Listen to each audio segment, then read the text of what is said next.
Hey, what's up mga kabolers? Maligayang pagbabalik sa aking channel. Halina't pag-usapan natin ang balitang Golden State Warriors may bagong head coach.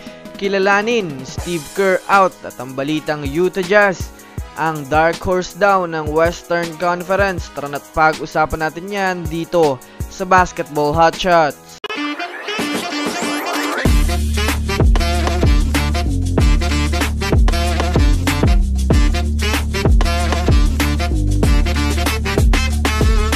Una nga muna tayong dumako mga kabolers sa usap-usapang Utah Jazz daw ngayon ang dark horse sa West. Well, nang mga nakaraang buwan pa lang mga kabolers ng pagsisimula ng regular season ay isa nga po ito sa mga team na bumagsak agad sa standings ng Western Conference. Buo na sana mga kabolers ang desisyon ng front office ng Jazz na mag-rebuild na ng panibagong lineup.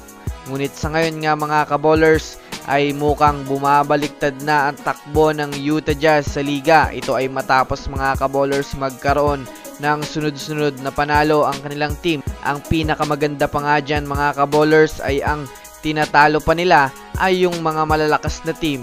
Kagaya na lamang ng defending champion na Denver Nuggets na talaga namang pinatumba nila sa score na 124-111. Na pinangunahan naman ng ating kababayan na si Jordan Clarkson sa pagtatala ng 27 points, 2 rebounds at may kasamang 9 assists na sa kasalukuyan nga po mga kabolers sa naging 11 laro nga ng Utah Jazz ay 2 lang ang kanilang naging talo at umangat na nga po sila sa standings. Marami nga ang nagsasabi na ito nga daw talaga mga kabolers ang dark horse na team sa Western Conference.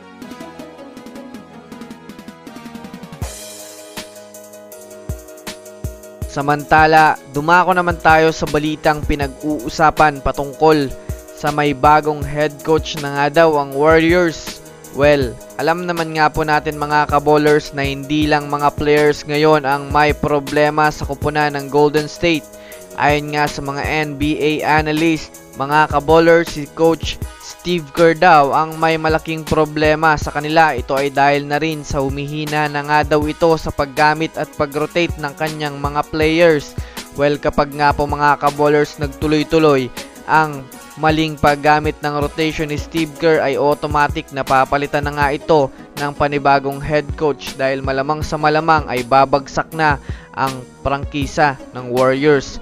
Well, mga kabolers, pinakamatunog nga pong coach na maaaring pumalit dito ayon sa Warriors Insider ay itong si Coach Doc Rivers na sa kasalukuyang available ngayon sa free agency. Well, kung kayo nga po mga kabolers ang tatanungin, payag ba kayong ito ang maging bagong head coach ng Warriors na alam nating isa din ito sa mga matitinik at veteranong coach sa liga? Ano sa tingin nyo? Halina't pagkwentuhan natin yan sa ibaba ng comment section. So that's it for today's video mga kabolers. Yan lang ang ating pag-uusapan sa ngayon. Pindutin na ang subscribe and hit nyo na rin ang notification bell para sa mga susunod na updates sa mundo ng basketball. Again, this is Basketball Hotshots. Thanks for watching.